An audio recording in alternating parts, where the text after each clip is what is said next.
Chavalada.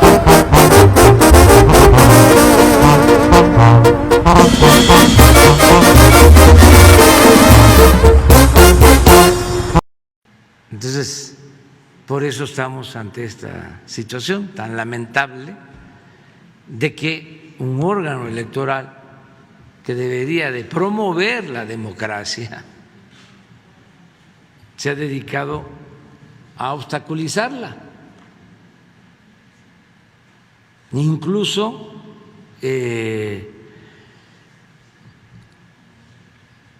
sin respetar el mandato constitucional en la esencia, en el espíritu. Lo demás es secundario. Hoy le presentamos el anuario 2021 del presidente López Obrador. Este gobierno nos regaló muchísimos escándalos en el año, pero hicimos el esfuerzo de escoger solo uno por mes. Uno que por sí solo en cualquier parte del mundo hubiera bastado para poner en jaque al gobierno, generar una crisis política, pero ya sabe, aquí en México no pasa nada y nos podemos dar el lujo de tener un escándalo al mes. En enero, el caso Cienfuegos pulverizó la poca confianza que había entre México y Estados Unidos en materia de seguridad. La DEA no avisó que iba a detener al general exsecretario de la Defensa por narcotráfico y lavado de dinero. Y el presidente López Obrador, en su primerita reacción al día siguiente, pues ya sabe, feliz de la vida, diciendo, ahí están las corruptelas del pasado, la colusión con el crimen. Esto es una muestra inequívoca de la descomposición del régimen durante el periodo neoliberal. ¿Pero qué cree? Algo pasó, que un día después el presidente dio un giro total en su opinión y empezó a abogar por Cienfuegos, a considerarlo una víctima, a atacar a Estados Unidos. ¿Qué fue lo que pasó? Pues que su gobierno depende del ejército y el ejército estaba molesto con la detención. No solo eso, el actual secretario de la Defensa era el brazo operativo del secretario anterior, así que imagínese lo que hubiera implicado. López Obrador puso manos a la obra, pidió a su amigo Donald Trump que le mandara al general con la promesa de que aquí en México sería investigado. Y pues nada, en enero de este año, la Fiscalía General de la República lo exoneró y el propio presidente acusó a la DEA de haber fabricado las pruebas en contra del exsecretario de la Defensa. Sostenemos que debe de terminarse la impunidad, pero también que no pueden haber represalias y que no se pueden inventar delitos. En febrero fuimos testigos de los escándalos de la vacunación y uno en particular. Este gobierno prefirió vacunar primero a los operadores políticos de Morena que a los doctores que trabajan en clínicas privadas. Primero los servidores de la nación, luego los médicos. El presidente que decía que no mentir, no robar y no traicionar ayudaba a no enfermarse de COVID, se enfermó de COVID. Afortunadamente se repuso y siguió desdeñando la medida más básica para evitar los contagios, el cubrebocas. Hoy México es el cuarto país del mundo con más muertes y eso que la cifra oficial está maquillada a la mitad. ¿Por qué me contagié? Porque tengo que trabajar. ¿Usted va a usar el cubrebocas? No, ya no contagio. En marzo supimos que el mismo gobierno que no quiso dar apoyos para evitar que miles de empresas se fueran a la quiebra por la crisis de la pandemia, ese mismo gobierno otorgó un crédito de 150 millones de pesos a la empresa de su propagandista estrella Epigmenio Ibarra. Y por increíble que parezca, cuando le preguntaron al presidente, contestó con aquella máxima de que no es falso, pero se exagera. Puede ser cierto porque Nacional Financiera y Bancomext dan créditos a las empresas y la empresa de Epimenio tiene la posibilidad de recibir créditos, estos 150 millones. En abril, la nota fue el albazo de Morena en el Senado para ampliar 2 años la presidencia del ministro Arturo Saldívar al frente de la Suprema Corte, con el argumento de que solo él podía limpiar de corrupción el Poder Judicial. En pocas palabras, un cambio legal que justificaba la reelección, que violaba la Constitución, pero que tenía el visto bueno del presidente. La reelección del presidente de un poder, en este caso el Poder Judicial, Saldívar, abría la puerta para la reelección de un presidente de otro poder, el Ejecutivo, o sea, López Obrador. Yo estoy de acuerdo porque considero que ayuda en la moralización del país. Al final, las críticas hicieron que el propio ministro Saldívar rechazara la ampliación de su mandato. Es lamentable que no quieran al presidente Arturo Saldívar. A principios de mayo, el desplome de la línea 12 del metro dejó 26 personas muertas y puso en jaque al par más presidenciable de Morena, Marcelo Ebrard, que construyó esa línea, y Claudia Sheinbaum, que no le dio mantenimiento. Lo más indignante es que el presidente, que se dice cercano al pueblo, no quiso reunirse con los familiares de los fallecidos, ni con los heridos en los hospitales. El hombre que se dedica a acusar sin pruebas todas las mañanas de su gobierno, esta vez pidió mesura. No podemos culpar sin tener pruebas. Se va a hacer una investigación. Junio fue el mes de elecciones marcadas por 2 temas. Primero, la intervención violenta de los cárteles del narco que impulsaron a sus candidatos. 102 políticos asesinados, más de 1,000 agresiones. Y un corredor de gubernaturas del Pacífico dominado por Morena que ha despertado todas las sospechas. ¿Y qué hizo el presidente? Normalizar la situación. Los que pertenecen a la delincuencia organizada, en general bien. Y si en casi todo el país le fue electoralmente muy bien al presidente, en la capital de la República le fue muy mal. Y eso le dolió más que nada, pues porque consideraba la Ciudad de México su bastión y porque ahí gobierna su consentida. Morena perdió la mayoría de las alcaldías. El presidente nunca lo asumió como un voto de castigo. Prefirió, como siempre, repartir culpas a los demás, a la clase media, a los periodistas, ya saben.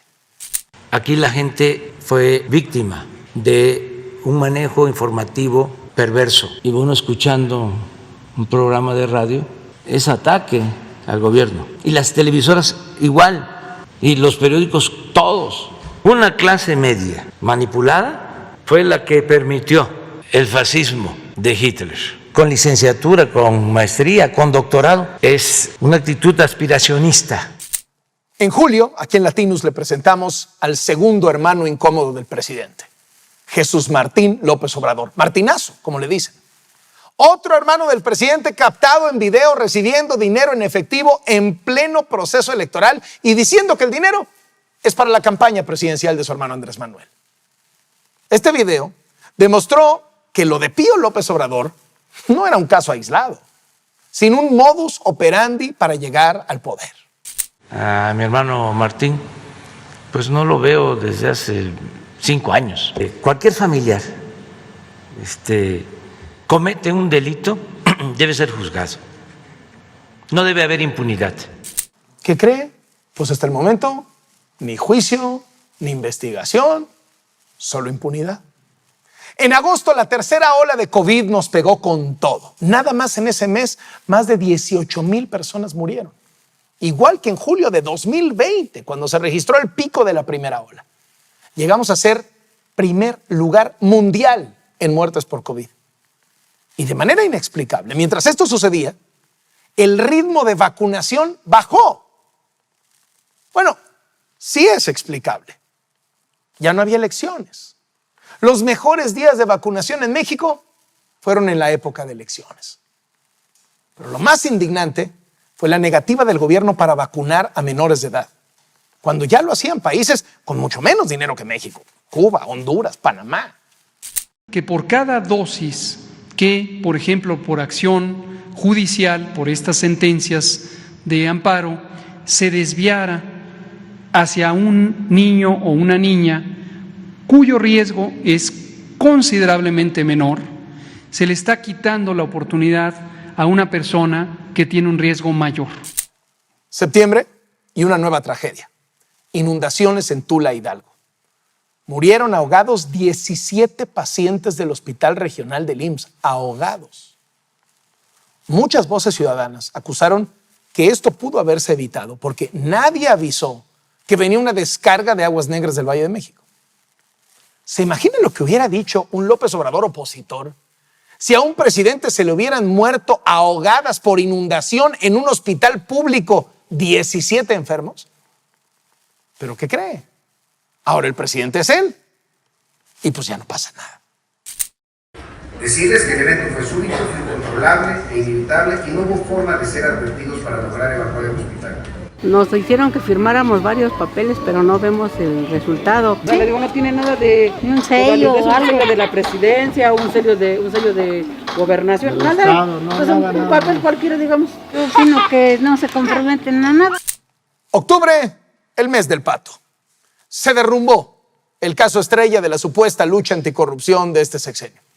Emilio Lozoya, el exdirector general de Pemex, que acusó a expresidentes, exsecretarios y políticos de oposición de estar metidos en la corrupción del caso de Brecht, fue sorprendido en un lujoso restaurante comiendo pato, confirmando que había un pacto de impunidad. Sí, yo creo que es legal, pero es inmoral, es una imprudencia.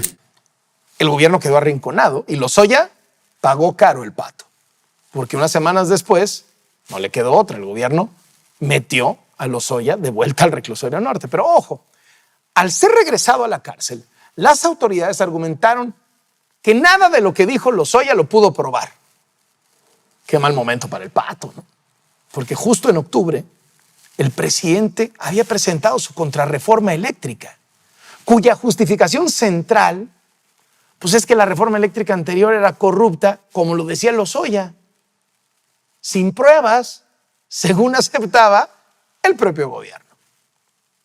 Noviembre y el decretazo, ese que convierte toda obra pública del gobierno en un asunto de seguridad nacional para que ningún afectado tenga defensa, para que el presidente ya no tenga la obligación de informar cómo gasta el dinero o a quién le da los contratos.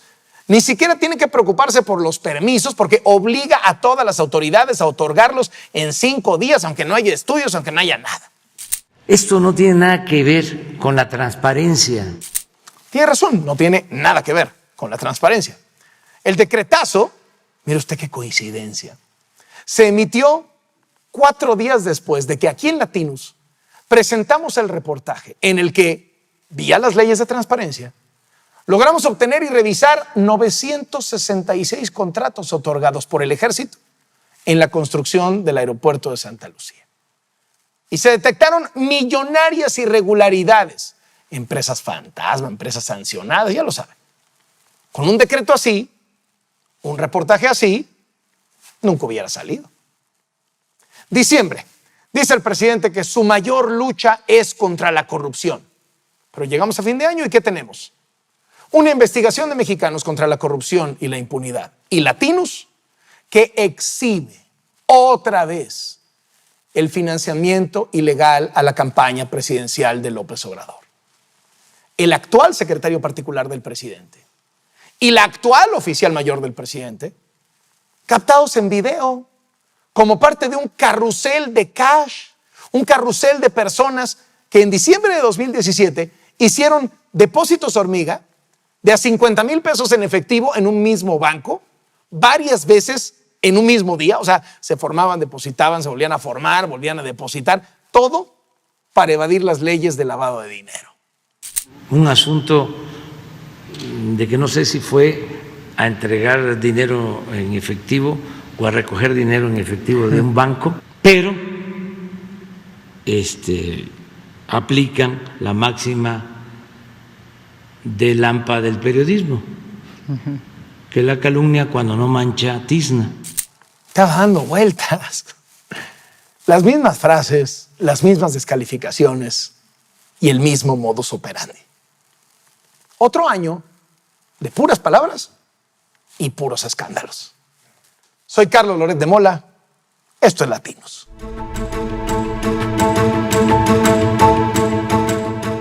El sector energético se ha convertido en una gran oportunidad para los funcionarios del gobierno del presidente López Obrador. Una gran oportunidad, pero para hacer negocios. Funcionarios de la Comisión Reguladora de Energía, la CRE, son acusados de cobrar moches de hasta 500,000 pesos para acelerar trámites de permisos de gasolineras. En 2020 y 2021, el órgano interno de control de la CRE recibió una serie de denuncias que señalan a un personaje, José Alberto Celestinos, excomisionado de la propia CRE y funcionario cercanísimo, íntimo de la secretaria de Energía, Rocío Nale. Y él aparece como el principal operador de esta red de corrupción. En audios en poder de Latinos, se escucha a representantes de empresas contar cómo dieron sobornos. Ya sabe, esa corrupción que es cosa del pasado. Este es un reportaje de Isabela González.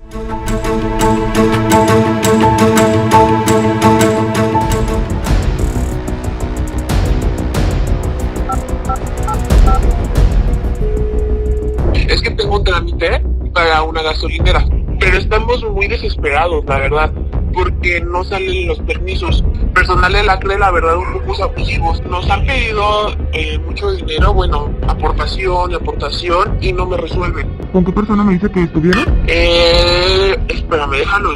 Sánchez Lugo. Estuvimos tratando por ahí con Sánchez Lugo, pero sí, no siento que avance. El dinero ya se dio y no vemos que se resuelvan. Estos son fragmentos de un par de llamadas que muestran cómo funcionarios de la Comisión Reguladora de Energía habrían pedido dinero para agilizar los permisos de venta de gasolina.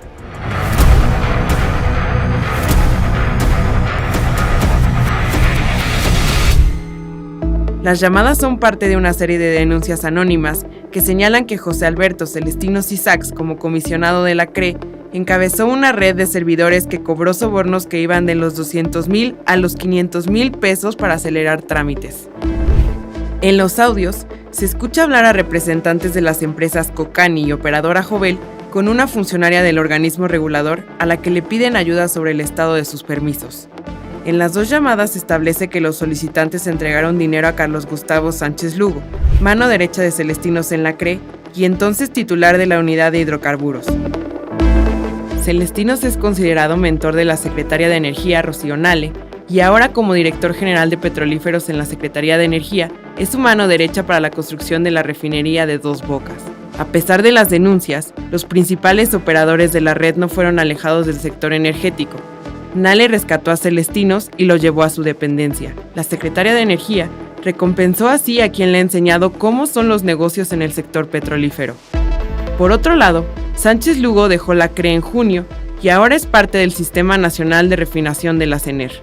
Las denuncias enviadas al órgano interno de control de la CRE desde octubre de 2020 hasta septiembre de 2021 detallan que funcionarios cercanos a Celestinos pedían que las aportaciones se depositaran a una cuenta de Santander a nombre de Oncor Proyectos y Urbanización.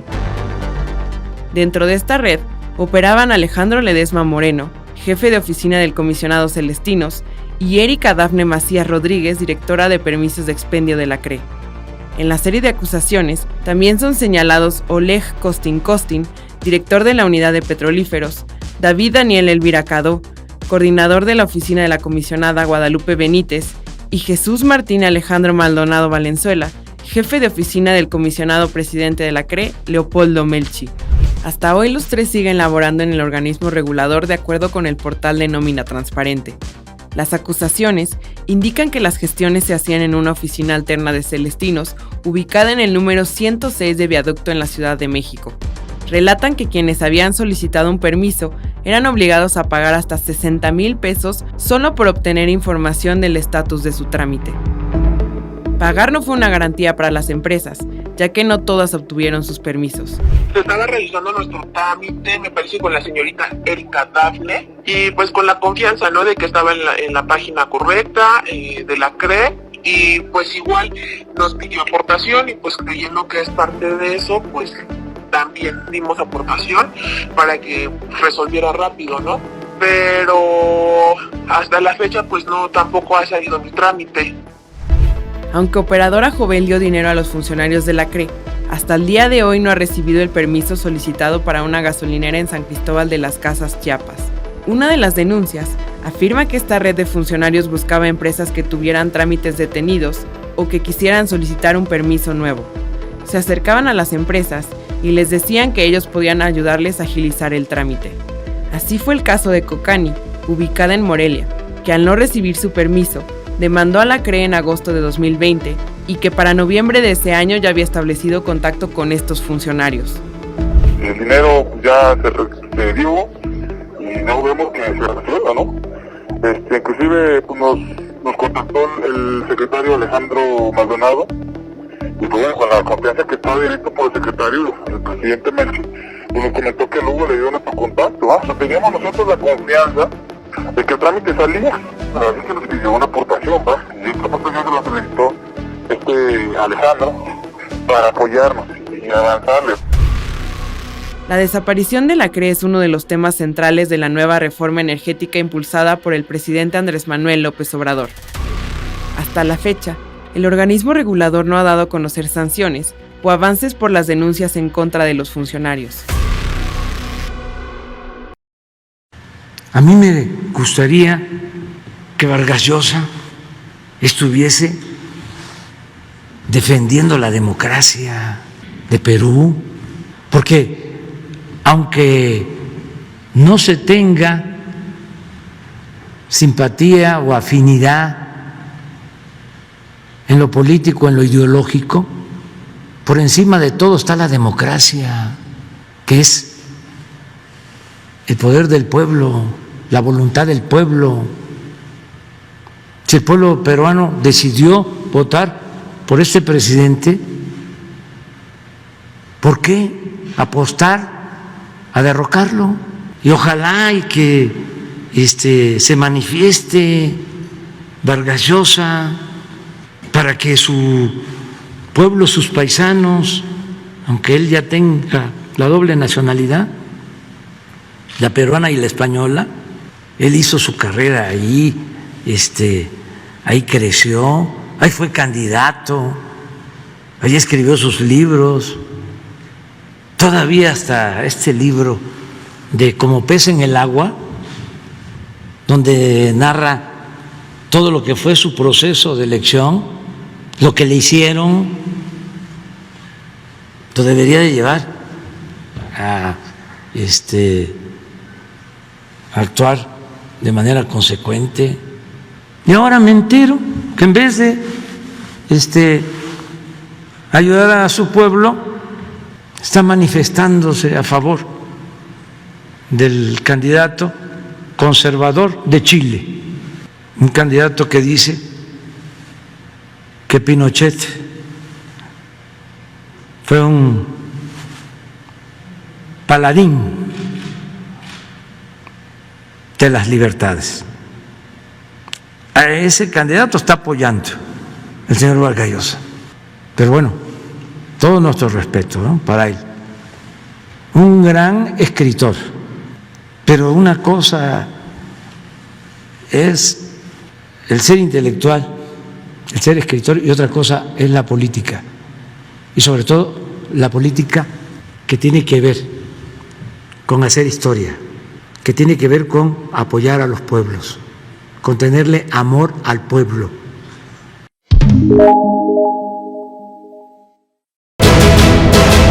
Recuerda usted muy bien que se volvió muy polémica una declaración hace unas semanas del dirigente nacional del PAN, Marco Cortés, quien hablando ante panistas dijo que de los 6 estados que se juegan gubernatura en las próximas elecciones, las de 2022, en realidad el PAN tenía para ganar una, Aguascalientes. Hoy está en el estudio de Latinus el gobernador de Aguascalientes, Martín Orozco, quien además ha enfrentado públicamente al dirigente nacional del PAN, Marco Cortés. Se están peleando dentro del PAN. Muchísimas gracias por venir, gobernador. Al contrario, muchas gracias, Carlos, y un saludo a todos. De por sí anda cabizbaja y apagada y vapuleada la oposición, como para que dentro de la oposición se estén peleando. Sí, es lo que no entiendo, ¿no? La verdad es que es cuando más debemos estar unidos. Como y debemos dice en la tener secundaria, ¿él empezó? Sí, él empezó, bueno, y más en Aguascalientes, él empezó, ¿no? Yo creo que hay una historia durante los 3 años de mi gobierno, y los 3 años, lo digo y rápido lo subo a la escena, de la alcaldesa, donde el interés exclusivamente del Comité Ejecutivo Nacional ha sido la alcaldía.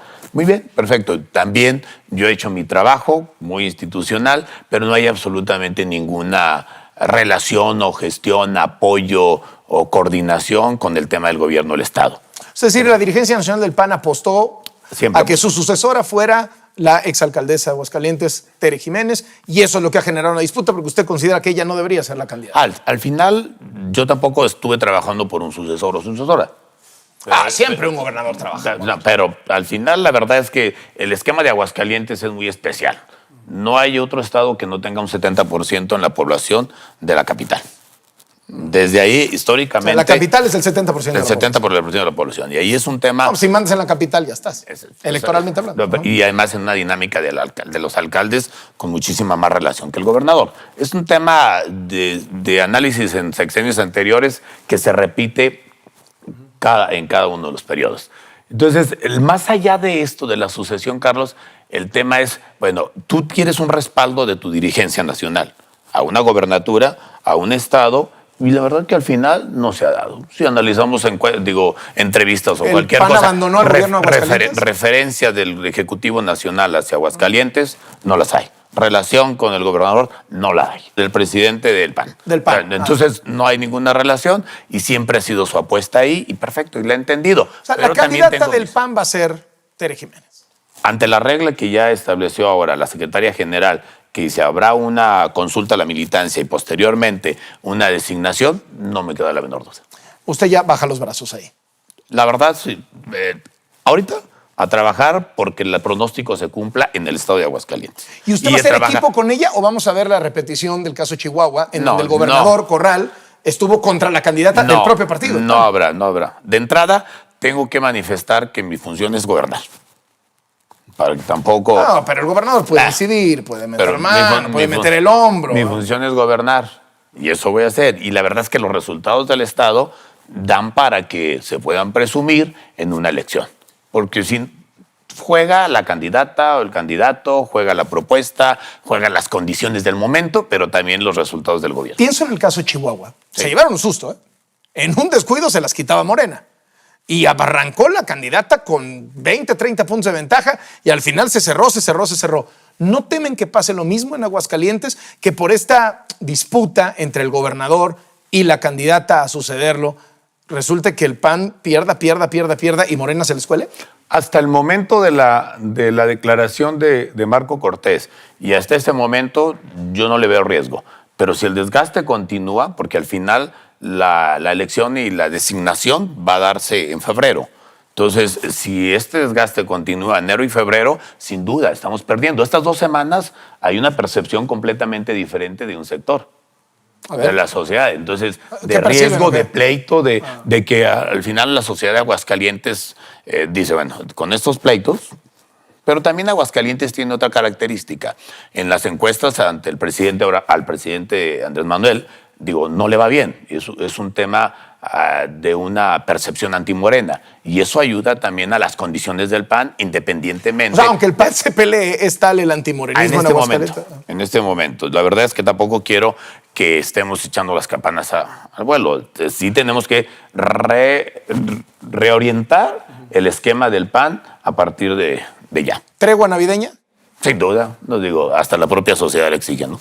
Ahora, ¿el PAN está en crisis, gobernador? Sí, y hablando de un PAN, no solamente en Aguascalientes, yo supongo que también el tema de los otros 5 estados, o sea, el hecho de que la declaración fue un golpe mortal. Porque ¿cómo sales tú en la elección el próximo año en abril, que estés en campaña, diciendo, oye, vengo a convencerte? Yo le pregunté sobre eso a Marco Cortés y me dijo, a ver, tenemos que partir de un diagnóstico real y ese es el diagnóstico. Si no tenemos un buen diagnóstico, no podemos darle la vuelta. Pero no lo digas.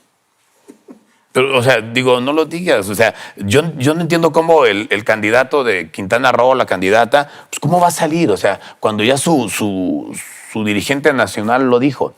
Pues el contrario va a decir, hombre, ¿a qué vienes si ya perdiste, ya te dijeron? ¿Está Marco Cortés entregándole la plaza a Morena? No, yo creo que está haciendo malos cálculos. Simplemente, no solamente en un tema electoral, sino también en un tema de oposición. Yo creo que está muy entretenido en el tema de su grupo, y no me asustan los grupos en el PAN, siempre se han manejado grupos en el PAN, pero está tan concentrado en mantener su grupo, mantener su equipo, sus amigos, que en estar viendo cómo avanzar en elecciones. Y un dirigente es para ganar elecciones, y cuando ganas elecciones, un gobierno es para hacer buen trabajo y repetir. Digamos, con el escenario que está en este momento, ¿está haciendo el PAN una buena oposición? Claro que no. ¿Por qué? No, eso es un tema, ¿no? Bueno, simplemente, si fuéramos buena oposición, estaríamos contrastando con los ahora gobiernos ya de algún tiempo de Morena. Sí. Y al contrario, no estamos ganando nada, estamos perdiendo. Si nos vamos a las derrotas, ¿cómo vamos a ser oposición? ¿Qué presumes cuando hay cosas que presumir si estás perdiendo Baja California y pierdes Puebla?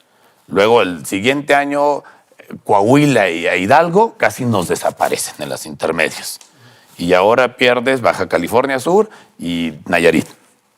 ¿Y qué pasó hace unos días en Nayarit también, en la extraordinaria del Senado? O sea, nos fuimos al 5º lugar. Así lo dijo Damián Cepeda. En su defensa, el PAN podría decir, o el dirigente nacional del PAN podría decir, le arrebatamos la capital a López Obrador y frenamos su supermayoría en el Congreso. A ver, pero las derrotas también pueden analizarse por qué se dan. Y esta victoria también. Y el tema de las diputaciones, bueno, sí es un tema de analizar si realmente la alianza funcionó para esos aumentos de diputados, o bien, digo, las condiciones, el propio desgaste, las condiciones del metro, el desgaste que ya se tiene en ciertos estados. A mí no me queda la menor duda que todo partido en el poder se desgasta en cierto tiempo. También puede haber un desgaste ya en el Distrito Federal, digo, en la Ciudad de México. Ahora, gobernador, el PAN en toda su historia, ¿cuántos años tiene el PAN de partido? 90 años. 90 años. En 90 años de historia, el PAN no ha tenido lo que Morena ha tenido en 4 o 5 años de existir. Ya tiene 16 gobernaturas. El PAN nunca ha tenido 16 gobernaturas. No, hemos tenido lo máximo en el mismo momento, 13 gobernaturas. Cuando yo llegué a gobernar, teníamos 11, y ahorita tenemos prácticamente 8, 7, y nos vamos a quedar con 4. A ver. Digo, según el pronóstico. ¿Cuál es su pronóstico, el del gobernador de Aguascalientes, figura nacional? ¿Cuál es su pronóstico para la elección del 22? ¿De los 6 en juego, nada más Aguascalientes? No, o sea, Aguascalientes, digo, es una parte que me corresponde no en un tema de intervención en la elección, sino de refrendar los resultados del Estado. Ok, uno. Yo creo que... ¿Durango? Durango, puede ser. Tamaulipas, la verdad que el gobernador tiene resultados pero los arrasó Morena en la elección de tiene resultados importantes en seguridad. Digo, sin duda hay un problema de seguridad en el país. Pero de años pasados, ahora Cabeza de Vaca tiene resultados y puede ser una política pública que pueda venderse muy bien en campaña. Y Quintana Roo, tengo poco conocimiento, pero Carlos Joaquín está haciendo bien las cosas. Ese ya está casi entregada, ¿no? Es que no puedes partir solamente de un tema de las encuestas, como dice Marcos. Yo creo que es un tema de coordinar y armonizar todos los factores. Así como va, entonces el próximo año Morena tendría que 20, 21 gubernaturas. 21 gubernaturas más San Luis Potosí, que hay que decirlo claramente. Es como de ellos, ¿no? Como de ellos, 22. Disfrazado del Partido Verde, pero es de ellos, ¿no? 22, o sea, imagínate 22 en 4 años. A ver, gobernador. ¿Cómo llegas al 24? Con 22 gubernaturas. Con un presidente que con todos estos resultados trae 60% de popularidad. Y con un partido Morena que sigue sacándole una ventaja de 2-1 a su más cercano competidor a nivel nacional, que es el PAN. ¿Cómo van a ganar la sucesión presidencial del 24? ¿O ya está perdida? También es un pronóstico del propio presidente y en la que yo no coincido. A ver. Yo no coincido. Sin duda lo que tienes que es iniciar una transformación en la oposición, con alianza o sin alianza. Yo soy de la idea de que cada partido debe hacer sus cambios. Pero cuando dice el presidente, es el presidente del partido, ¿no? Sí, el presidente del partido. Ajá. Bueno, Marcos. Marco Cortés. Marco Cortés. O sea, de Marco Cortés en un tema de un cambio en la dirigencia, sumando. O sea, realmente tiene que sumar y todos, porque en el discurso puede decir todos somos necesarios, pero en la práctica él sabe perfectamente que no. ¿Cómo se le puede ganar a López Obrador en el 24? Si es que se le puede ganar o no se le puede ganar con esto que acabo de decir. Se le puede ganar y se debe de intentar ganar como presidente del partido. Lo tiene que esforzarse y tiene que buscar ganar el 24 con o sin alianza, pero tiene que haber una transformación interna, porque tú lo dijiste hace un momento, ¿no? O sea, con lo que tiene el señor presidente y con lo que realmente se ve en los partidos de oposición al interior de cada uno de ellos, pues yo sí tampoco lo veo. Pero hay tiempo para hacerlo, hay tiempo para que realmente podamos hacer los cambios al interior, que todos sumemos, todos los gobernadores podemos sumar, los exgobernadores pueden sumar, liderazgos que no están dentro del equipo del control del Comité Ejecutivo Nacional, pueden sumar algo, porque al final el 24 no puedes darle por perdido. ¿Y qué es mejor estrategia desde su punto de vista? ¿Alianza opositora o el PAN solo? Alianza, pero con un trabajo fuerte en cada uno de los partidos, que no se desdibujen los partidos. Ajá. Alianza PAN, PRI, PRD. ¿Cómo va? ¿Y MC? A ver, Dante ha sido muy claro. No, ya hace un momento también lo dijo. No va. Debemos de seguir buscando la alianza con MC. Pues, sin duda, es un trabajo también de los dirigentes de los partidos. Pero en este momento es reconstruir los partidos y seguir buscando la alianza. Oye, ¿qué se siente como panista estar aliado con el PRI? Este sería un tema nada más de votos, de números, que a veces te da y en otra parte te quita. Pero si al final en el resultado es un voto positivo, búscale. ¿Y usted para el 24? Yo para el 24 no, yo busco el tema de partido, un tema de ¿Ser el dirigente nacional del PAN? No, buscar un movimiento para el partido. ¿Y ser candidato presidencial no le late? No, y no es un tema exclusivamente, Carlos, de hacer un lado a Marco. No, a ver, ¿qué vamos a hacer para poder modificar el esquema de partido, vernos como oposición y avanzar en elecciones? No hay figuras, y eso la sociedad se queja y dice, ¿dónde están? O sea, ¿por quién vamos a votar? ¿Por qué pero, con una institución fuerte que respalde una figura, la figura puede hacerse. Hacerse así, de cero, microondas. Sí. Hacerse, pero con fortaleza de institución. Yo soy muy de creer las instituciones, Carlos. Si las instituciones están fuertes, puedes formar figuras. ¿Qué le diría a un público que está apetitoso de que surja una figura opositora, porque no quiere que continúe Morena y no la ve? ¿Qué le diría? Tengan paciencia. ¿Qué le dirían? No, sí existe la oposición, no es cierto que no exista. Demostramos que existe la oposición y planteen figuras. También la sociedad puede plantear figuras. Y es más, al final se están manejando algunos nombres de la sociedad para poder ciertas posibilidades con una figura externa. Pero si una figura externa voltea a ver al PRI o al PAN, sobre todo al PAN para no meterme en otras instituciones, y ve cómo está, pues al final esa figura que pueda tener hasta posibilidades dice, ¿a dónde voy? ¿Existe la oposición? Desdibujada, y eso pues es una gran oportunidad para el propio presidente de la República y no es nada sano para la democracia. La oposición debe de existir y los equilibrios deben de darse. Se ganan más diputados, pero buscaríamos ver si hay equilibrios. ¿Le hace falta un López Obrador a López Obrador? Es decir, una figura opositora legítima que lo traiga cortito, como él se trajo en su momento cortitos a Fox, a Calderón, a Peña. En ciertas características sí hace falta un López en la oposición, pero yo creo que mucho más de hablarle a la sociedad lo que quiere y lo que necesita oír y recorrer el país. Quizás también un poco mi perfil es mucho el tema de tierra. Yo creo que tienes que salir, tienes que estar en contacto con la sociedad para que realmente veas lo que la sociedad quiere y les puedas presentar propuesta. Es que si no hay una propuesta de lo que la sociedad quiere, pues nunca vas a crear un nuevo López Obrador. ¿Le hace falta al PAN y al PRI ofrecer una disculpa a la gente? No, o sea, empezar por disculparse y decir, a ver si nos equivocamos, a ver si robamos, a ver si no resolvimos la inseguridad, lo que cada quien toque. Pero ofrecer una disculpa para a partir de ahí poder construir. No, yo creo que una propuesta. Primero empiezas con una propuesta y gánate la confianza. Yo creo que la pura disculpa no te va a ganar la confianza. Esta es la propuesta, esto es lo que requieres. Contraste, el tema de contraste es muy del tema del contraste. En los estados hay contraste de donde gobierna uno y gobierna el otro. Entonces tiene que haber un contraste también explotar la parte del contraste, presentar una propuesta y sin duda empezar a armar un liderazgo. Y sacar al presidente de la boleta. O sea, hay mucha gente que dice, a ver, el presidente es tan popular, pero el presidente no compite. Pero eso decíamos. El presidente se trata de meter, hay que sacarlo. Pero eso decíamos en junio. ¿De? Eso de que no estaba. O sea, ¿cuánto se apostó a eso, no? Se apostó es que el presidente no va a estar. O sea, yo lo veía en Sonora, en Sinaloa, con amigos. Es que el presidente no va a estar. Y al final sí estuvo. ¿Cómo estuvo? Con su estrategia. Porque también el presidente es un excelente estratega político. No, electoral.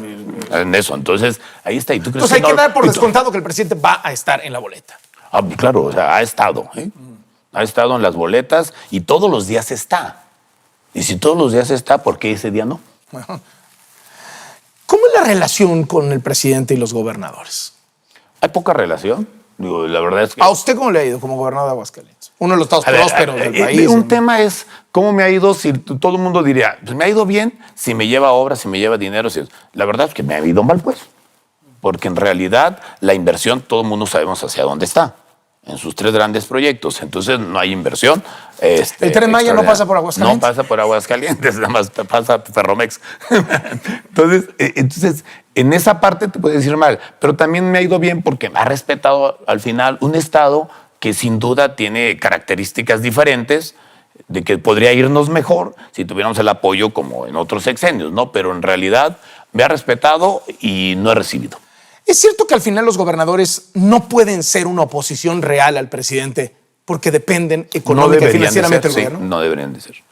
Y la verdad es que muchos podrían tener mucho que decir en oposición al esquema de este nuevo gobierno federal, porque así nos cambia todo. O sea, venimos en un acostumbramiento cada 2 años con el presidente Peña. O sea, pero en realidad es un cambio total de la relación de un presidente Peña o presidente Calderón PRI-PAN con el esquema ahora del presidente. ¿Para mal? ¿Un cambio para mal? Sí, porque estábamos acostumbrados a otras cosas. En un esquema sobre todo de recursos, Carlos. El tema de los estados, y si yo hablo con un alcalde, pues lo primero que va a decir es la relación con mis gobernadores es un tema de recursos. O sea, porque... O sea, deme obra, deme presupuesto. Sí, ese es un tema. Entonces diría, pues si nos ha ido mal, sí. En ese esquema, sí. Pero al final... tienes que plantear de que es el esquema del presidente, es la forma de gobernar del presidente y tienes que gobernar con él entendiendo que ráscate con tus uñas. Oye, hablamos del 22, hablamos del 24, nos saltamos el 23. Coahuila y Estado de México. Digo, una buena relación con Riquelme, un buen estado, un buen gobierno. Sabe hacer también tanto política pública como política electoral. Y bueno, el tema siempre se plantea, no, es que el Estado de México es la antesala de la presidencia. Yo ya no lo vería tanto. Digo, sí es importante, es el estado con más electores, fundamental. Pero yo creo que ya con 22 estados, digo, con el número de electores, habrá otros estados que ya... ¿Cree que Morena se va a quedar con el Domex también? No conozco la política interna ahí la parte de Domex, pero es un estado que sin duda se va a pelear como siempre se hizo, como antesala de esto, ¿no? Y en el tema de la alianza será un tema también. Si la alianza perdura 22 y 23, pues también la alianza va, porque el PAN recupera también buenos espacios en Edomex, entonces, y el PRI lo gobierna. Seguro que la alianza será también un choque. Le agradezco muchísimo que haya venido, gobernador. Al contrario, muchas gracias y un saludo. Gracias, bueno, el gobernador de Aguascalientes, el panista Martín Orozco, una de las figuras centrales del PAN, ya lo escuchó aquí en Latinos.